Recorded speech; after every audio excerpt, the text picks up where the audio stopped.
Usted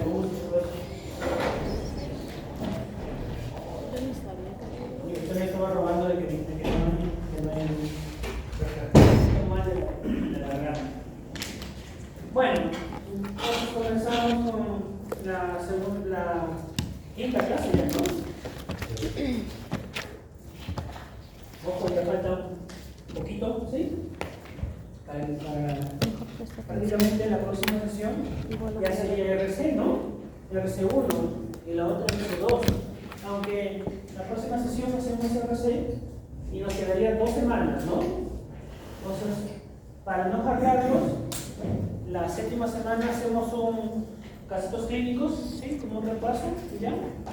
Pero yo no, el repaso yo no lo hago como el doctor Neura, que le suelta las fijas. Yo hago casitos clínicos, ¿ya? Vamos a hacer, borra eso. Entonces, casitos clínicos, y dependiendo de los casitos clínicos ya vamos pensando, ¿no? Vamos a qué le podemos pedir, qué exámenes solicitar, ¿ya? Así mejor. Y tratamos algunas glomerulopatías, que es lo que ustedes van a ver en realidad, ¿no? Ya la octava semana es el examen, pues, ¿no? El examen a la misma hora, y ahí pasan a rotar con neurología y endocrinología. 2 cursos sencillísimos en neurología. Bueno, entonces, uno de los síndromes que ustedes tienen que saber, el síndrome nefrítico. Alguna literatura lo pueden encontrar como síndrome nefrítico agudo, ¿sí? ¿Por qué? Porque a diferencia del síndrome nefrótico, en la cual era un poco insidioso, era progresivo en la sintomatología, ¿no? Entonces, para recordar, síndrome nefrótico, ¿qué era? Eran 4 aristas principales, ¿no? O 4 situaciones clínicas. Uno que era la proteinuria masiva y persistente por más de 3.5 gramos en 24 horas. Otro que era la hipoglucemia, menos de 3 o 2.5 en pequeños gramos por decilitro. Otro que era el edema, pero ese edema frecuentemente era nasal, ¿cierto? O sea, tenía gran sobrelatación o conllevaba lo que es nasal. Y lo otro era la hipercolesterolemia o la hipertrigliceridemia.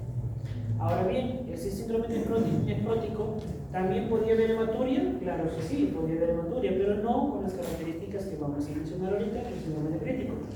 ¿Podría haber injuria renal aguda? Claro que sí, podría haber injuria renal aguda. Doctor, ¿podría haber hipertensión arterial? Claro que sí, podría haber hipertensión arterial. Pero no con las características que lo tiene el síndrome nefrítico. Entonces, fíjate el síndrome nefrótico, 4 aristas principales que ya habíamos estado mencionando. Doctor, ¿y cuáles son las aristas o las situaciones clínicas que yo tengo que saber en el síndrome nefrítico? 3 principalmente. Hematuria glomerular, y para eso tengo que recordar bien que la hematuria era extraglomerular y hematuria glomerular. Cuando era extraglomerular, ¿qué era? Afectación de la vía urinaria, perirenal, uréter, vejiga, uretra, próstata, ¿cierto? Extraglomerular. ¿Y qué es extraglomerular? ¿Qué era? Roja, ¿no? Roja viva, brillante, con presencia de coágulos, por ejemplo, también, ¿no? O a veces asociado a dolor. Mientras que la hematuria glomerular es aquella que tiene color lavado de carne, Coca-Cola, té cargado, y puede incluso a veces tener un tanto de proteína. Recuerda tú que esta hematuria puede ser microscópica o macroscópica, ¿ya? Así que no hay problema. Generalmente es microscópica, claro que sí. Entonces, primer criterio, hematuria glomerular. Segundo criterio, hipertensión arterial de novo, o sea, de reciente diagnóstico, ¿ya? Y otro que es edemas. Pero esos edemas casi la nasarca o la sobrelatación extrema no es frecuente, mira tú.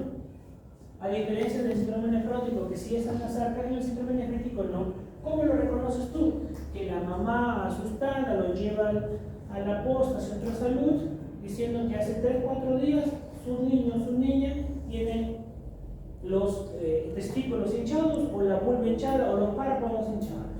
Se percatan de ello. 3 a 4 días, un poco más, digamos, más brusco el cuadro, ¿no? A diferencia del síndrome nefrótico, que era más insidioso, no prolongado. Entonces, para ello yo tengo que tener en claro mi definición. ¿Qué es? ¿No? Entonces, se caracteriza por la presencia de hematuria glomerular, proteinuria en rango no nefrótico, disminución del volumen urinario o oliguria, edemas y con cierto grado de hipertensión arterial y a veces con insuficiencia renal aguda o hipovolemia. Se presenta como consecuencia de la inflamación de glomérulos manifestada de forma repentina por edemas e hipertensión arterial. ¿Y de qué? Se debe a una expansión del sector extracelular de los espacios vasculares e intersticiales. Muy bien.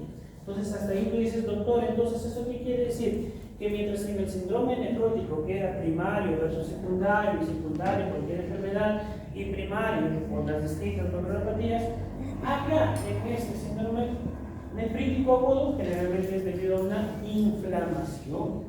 Mientras que en el síndrome nefrótico te había dicho que probablemente se deba, ¿por qué? Por una pérdida de la polaridad por los glucosaminoglicanos, o porque hay aumento de la permeabilidad capilar, ¿cierto? O pérdida de la polaridad de las proteínas 1 o aumento de la permeabilidad, mientras que acá no. La inflamación provocada por un patógeno o por una sustancia provoca que aumente esa permeabilidad y la fuga de hematíes, la fuga de proteínas. Entonces ahora tú dices, perfecto, entonces yo ya tengo mi paciente que tiene hematuria, que tiene proteína, que tiene, hipertensión arterial y que tiene edemas. Ya tengo ese paciente. Y ahora, doctor, ¿qué hago? Porque usted me había dicho que el síndrome nefrítico es un conjunto de signos y síntomas, ¿cierto? Que van a caracterizar una enfermedad. Hay una herramienta esencial que nos permite a nosotros diferenciar si es enfocado a una enfermedad o la otra, que es el nivel de complemento. ¿Qué es lo que pasa? Que en el síndrome nefrítico, lo más representativo, o la enfermedad más representativa, es la glomerulonefritis postinfecciosa. Y dentro de esa postinfecciosa, la más representativa es la postestreptocócica. Y esa postestreptocócica es debido a un estreptococo beta hemolítico del grupo A. Y ese tiene un antígeno que se va a unir con nuestros anticuerpos formando inmunocomplejos. Ese bendito inmunocomplejo es el que me altera la vía de complemento. Y también me altera mi permeabilidad en la membrana basal, en el sistema de barrera de filtración. Entonces, si me afecta mi vía interna del complemento, este inmunocomplejo, ¿podría ser que mi complemento esté normal? Podría ser. ¿Podría ser que mi complemento esté disminuido? También podría ser. Y ahí yo me voy a permitir saber ante qué situación clínica estoy. Estoy ante un paciente con complemento normal o con complemento bajo. Estoy ante un paciente con solamente afectación renal o estoy a un paciente que tiene afectación sistémica. Y me va a permitir a mí diferenciar, miren, en 4 cuadrantes. Tengo al paciente que solamente tiene afectación renal y complemento bajo, la más representativa, glomerulonefritis postestreptocócica. Con complemento normal y solo afectación renal, hepatopatía poliglobulina, también puede ser por anticuerpos antimembrana basal o rápidamente progresiva hepática. Pero también, doctor, puede haber enfermedades de afectación sistémica que tienen el complemento bajo y que desarrollen un síndrome nefrítico. Claro que sí, tenemos el lupus eritematoso sistémico. Y también puede haber un complemento normal de afectación sistémica, mira tú, a la púrpura de Kernoshoel, síndrome hemolítico urémico, Gutt-Pasteur, vasculitis, absceso visceral.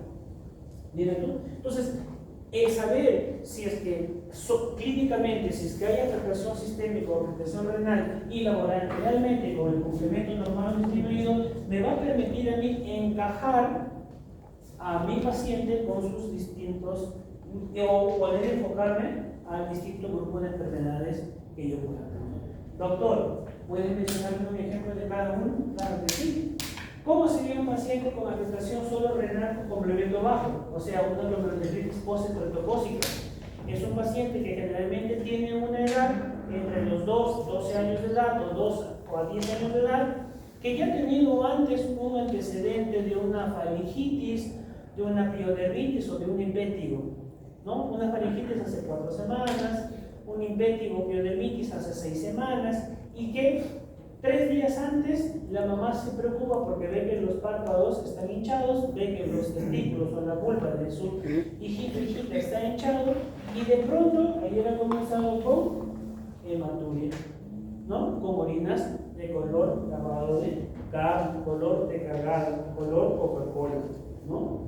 Entonces, se percata de eso, lo lleva a la posta y en la posta le dicen, oye, tu hijita tiene la presión arterial por encima del percentil 90. O sea, está con hipertensión arterial.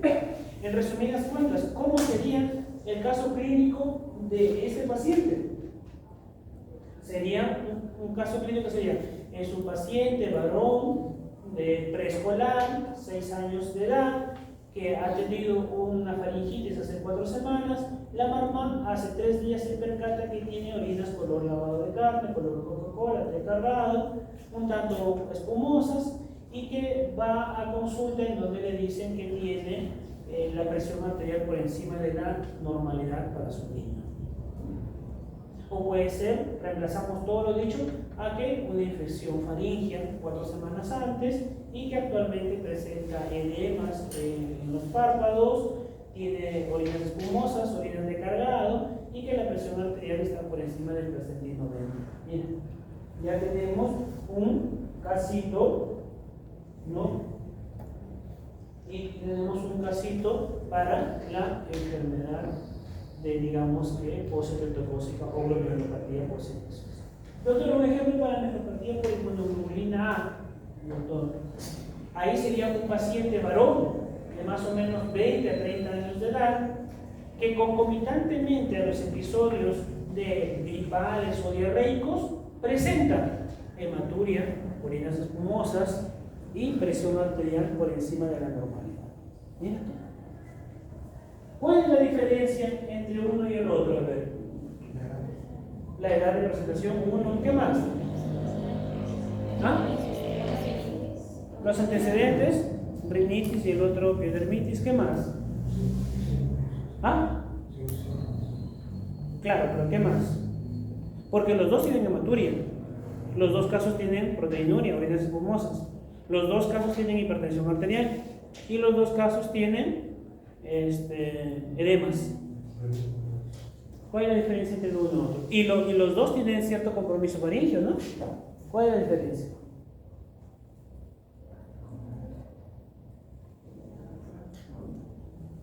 ¿Cuál es la diferencia? ¿O cómo tú te permitirías saber cuándo yo puedo hablar de una positocócica y cuándo puedo hablar de una nefropatía por inmunoglobulinaria?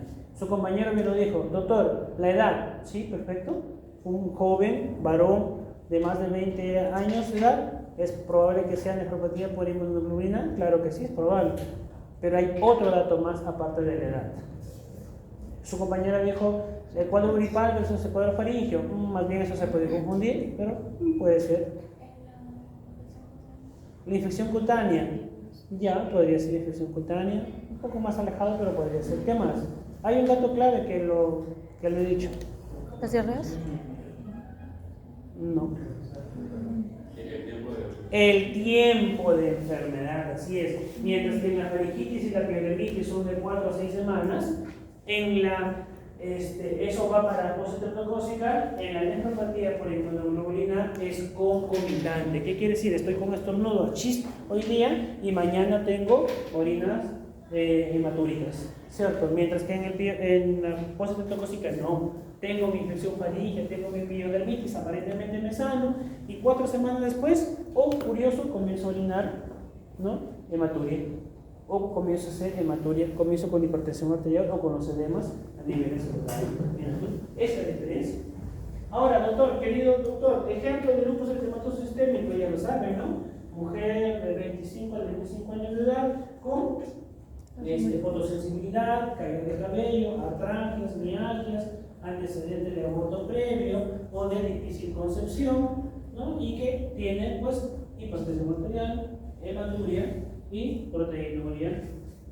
Ahora, ten cuidado también porque el lupus eritematoso sistémico puede debutar con síndrome nefrótico, con proteinurias masivas, ¿no? También puede ser. Ejemplo de acá, lo más común, la púrpura de Heno-Schönlein. A todo lo dicho le agrego artralgias o sea, a lo principal, a la hematuria, a la proteinuria, a la hipertensión arterial, al edema, le agrego artralgias simétricas, dolor abdominal y púrpura, como su propio nombre lo dice, ¿no? Equimosis, ¿no? Distribuidores en el tronco. Miren, ¿no? Entonces ahí tienes 4 ejemplos de 4 entidades totalmente distintas, pero que van a conformar todo un síndrome, ¿cierto? Por eso yo te había dicho desde la primera clase, no es diagnóstico, sino nefrótico, sino nefrítico. Muy bien. Bueno, y estas son las etiologías en el niño, miren tú, desde leptospira, fiebre tifoidea, neumonía por neumococos, enfermedades virales como la gripe, mononucleosis infecciosa, varicela, toxoplasma, plasmodio, las glomerulopatías primarias también como la membrana proliferativa, además la focal y segmentaria, sistémicas como el lupus, hemorragia de Schollen, antimembrana glomerular, síndrome de Guillain-Barré, entre otros, ¿no? Lo que le había dicho es una inflamación del glomérulo y que habitualmente hay una respuesta inmunológica. ¿Qué va a suceder? Va a aumentar la permeabilidad de las proteínas y una disminución del filtrado glomerular e histológicamente, ¿qué va a provocar? Hipercelularidad mesangial, trombosis, necrosis y en ocasiones la formación de semilunas. Las alteraciones pueden ser a nivel genéticas, pueden ser a nivel inmunológicas, pueden ser de la formación de antígeno anticuerpo o pueden ser a nivel de la afectación de la coagulación, a nivel del sistema de complemento, específicamente la vía alterna. Esto, al glomérulo, lo llena de mediadores inflamatorios, aumenta la permeabilidad hacia las proteínas, disminuye el filtrado glomerular y ocasiona lo que habíamos estado mencionando: hipercelularidad, trombosis, necrosis y formación de semilunas. Suele ser brusco generalmente, ¿no? Pero también en casos muy raros podría ser progresivo, ¿no?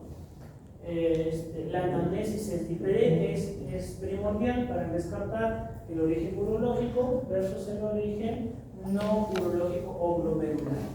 ¿Cómo yo diferencio el glomerular? Color marrón, té, Coca-Cola, mientras que la urológica es roja encendida y en ocasiones con coágulos. Es importante conocer la clínica del paciente, los datos de fiebre, de infección del tracto respiratorio o de piel, es obligado en este paciente.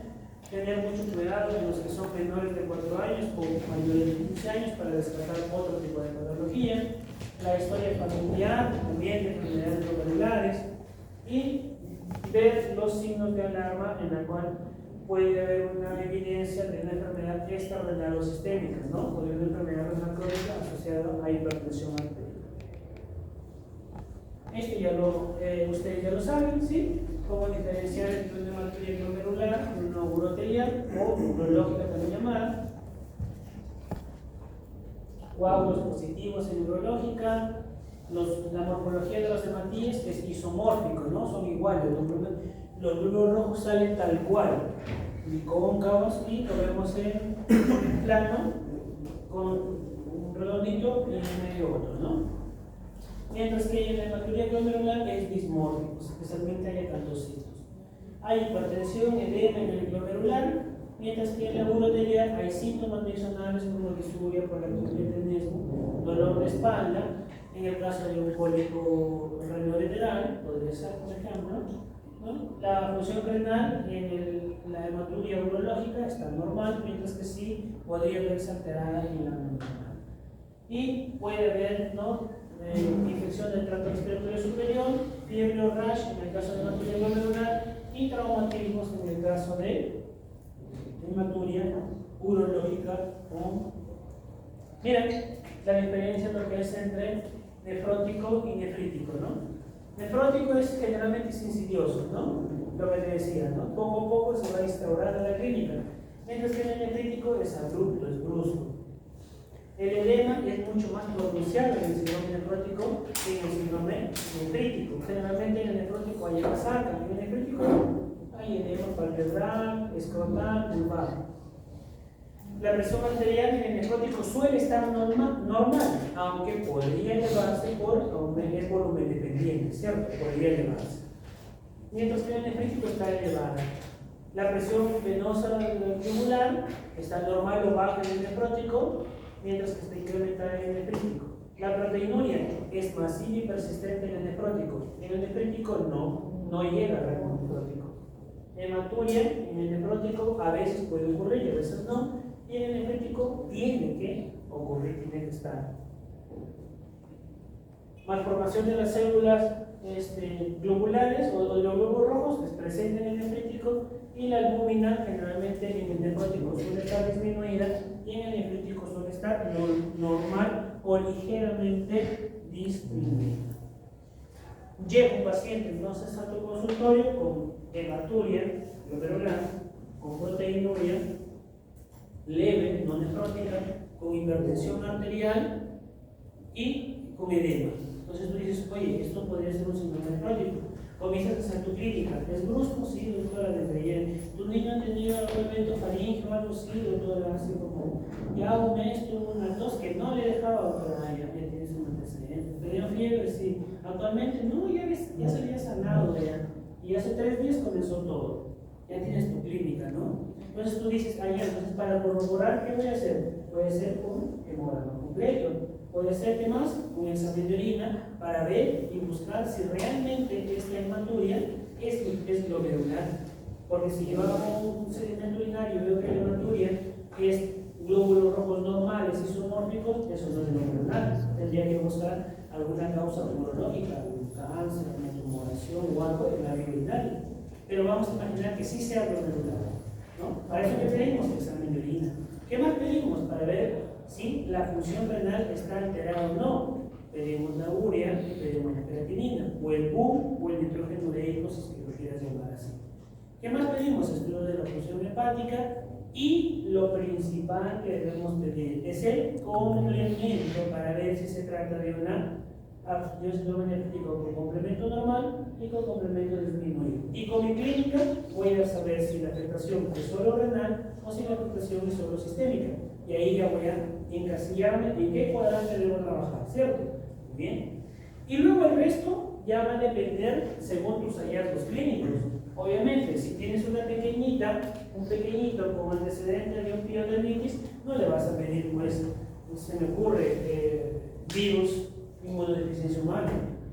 No le vas a pedir, ¿verdad? No le vas a pedir para lupus, no le vas a pedir para hepatitis B, hepatitis C, leptospira, para no sé, leptospirosis. No le vas a pedir. Todo va a ir encasillado a lo que tú piensas. Si yo pienso que es una enfermedad antimembrana basal glomerular, le pido anticuerpos antimembrana basal glomerular.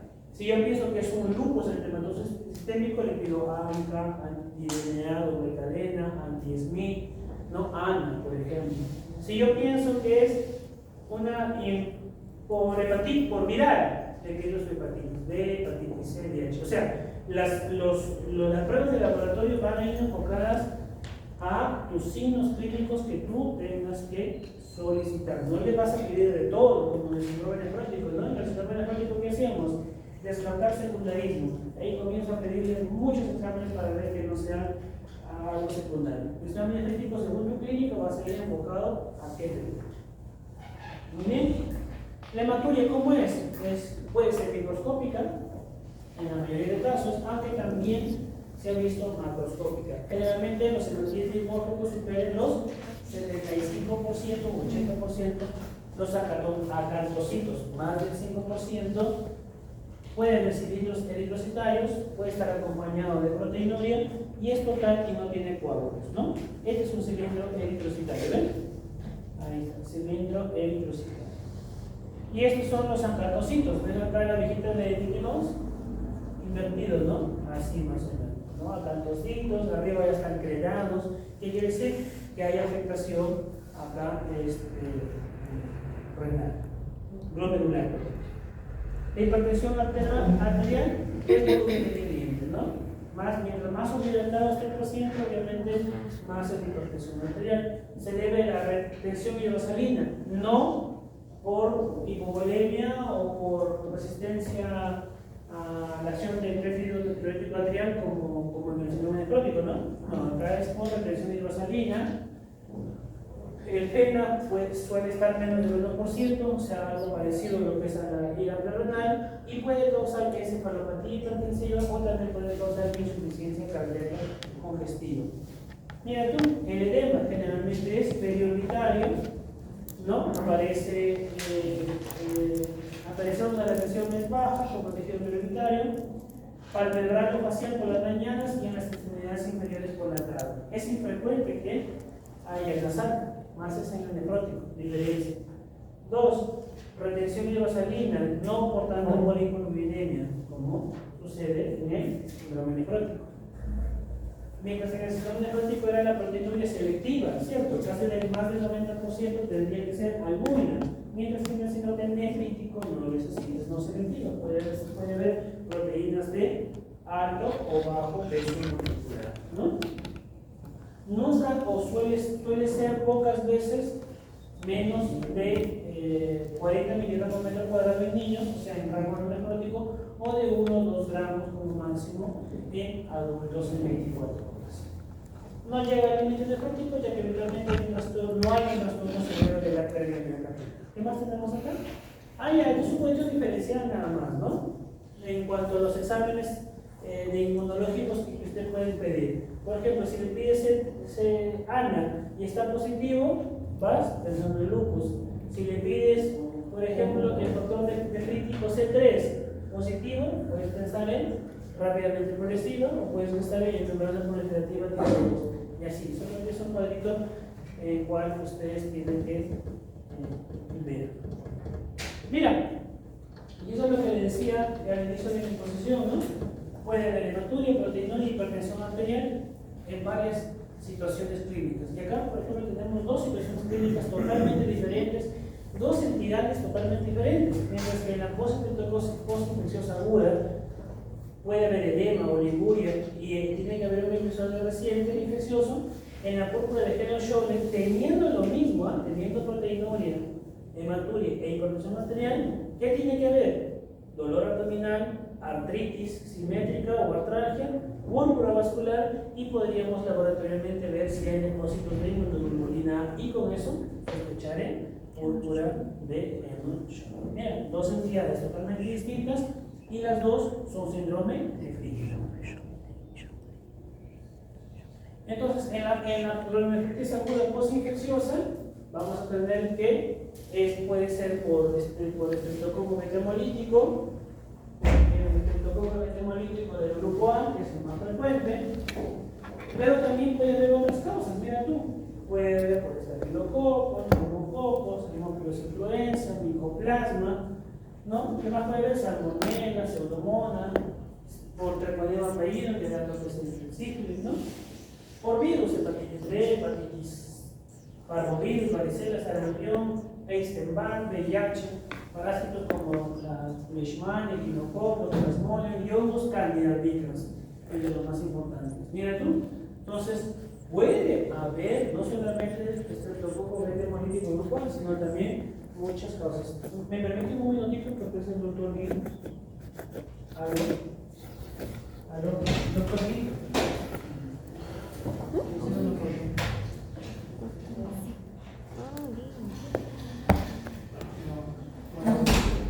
Hay un problema con alguno de sus compañeros que no están rotando dermato. ¿Alguien se está rotando dermato? ¿Todos? Todos con los entes, ¿no? Hay un grupo que no está rotando, recién me dice. Estamos en semana 5. Listo, entonces mira tú, ¿qué te quiere decir con esto? Que no solamente el síndrome nefrítico secundario a causa de propósito, ¿sí?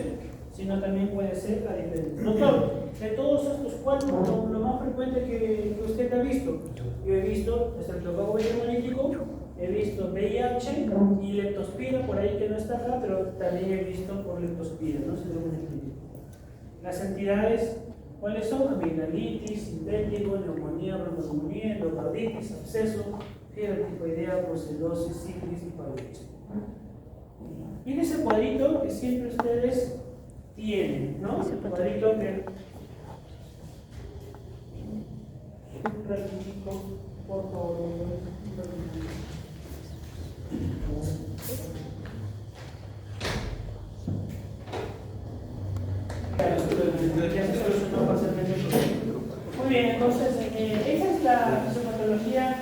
clásica, ¿sí? La fisiopatología que siempre ustedes van a encontrar en los libros, ¿no?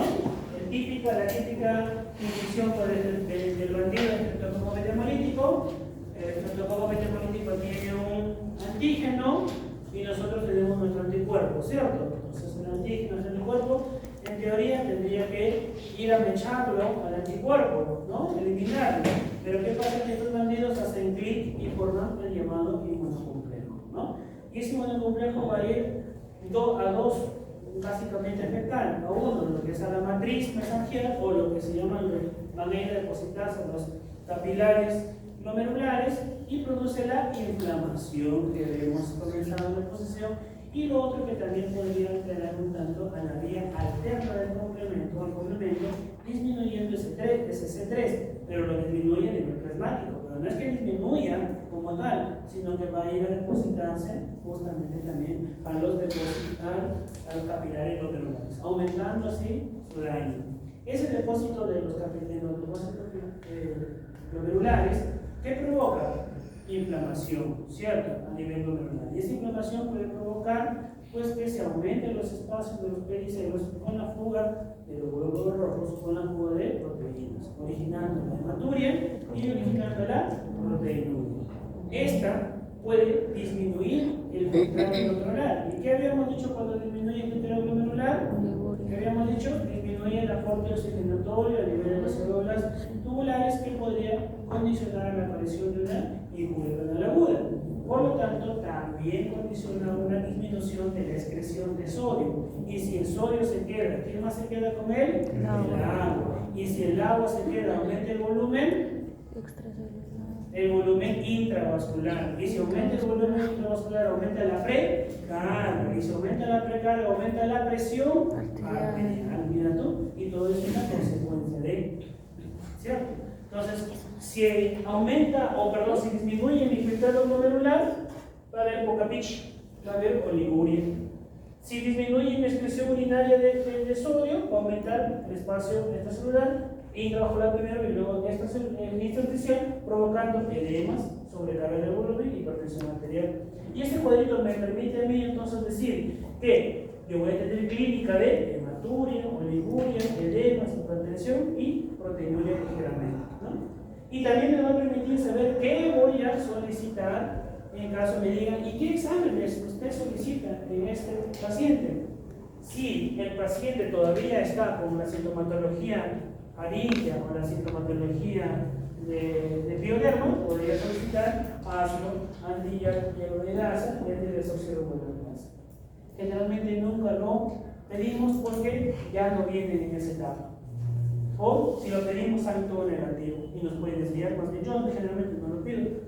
Basta con el antecedente que tuvo y con la clínica que tiene para poder yo de repente ya concentrarme en el complemento para poder determinar hacia dónde voy. Complemento normal o complemento disminuido. O si voy solamente a ver renal o si voy a ver sistémico. Si hay una disminución, si yo veo que el paciente está con menos de 0.5 mililitros kilo hora, o sea, está con oliguria, ¿qué le pido? Urea creatinina, ¿cierto? Para ver cómo están estos valores. Probablemente estén incrementados en una parte de estos pacientes.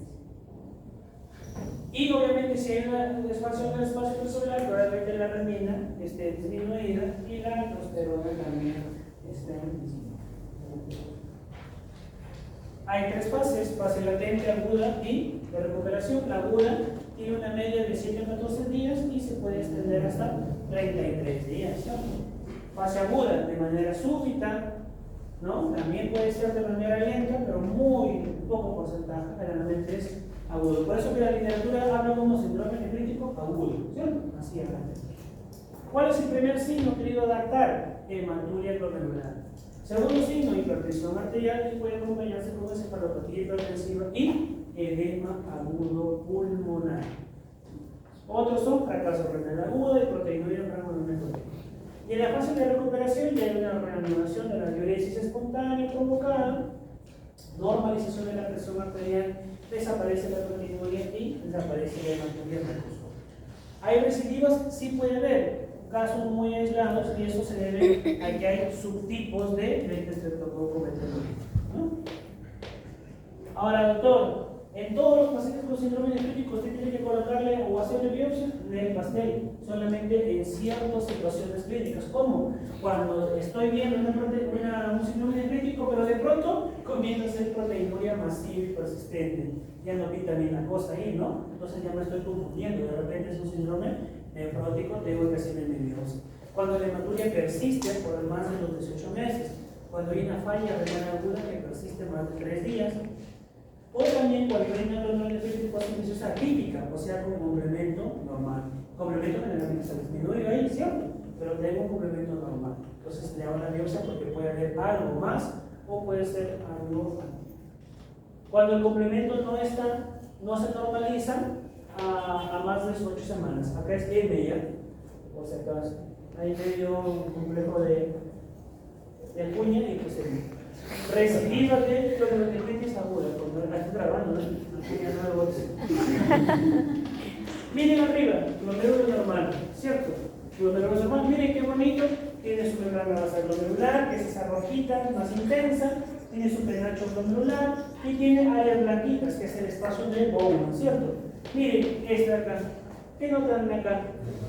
La hipercelularidad, ¿no? Miren, puntitos azules, así como en mi primera rotación de patología. Doctor Calderón, ¿qué usted ve ahí? Más puntitos azules que arriba. Hipercelularidad mesangial. Son células que se incrementan, ¿cierto? Mayor infiltrado de linfocitos T, neutrófilos y macrófagos. Y una disminución de la membrana del espacio de Bowman. Mira, más fibrosis por acá. Fibrosis intersticiales también. Mira ya, ¿no? Acá sí.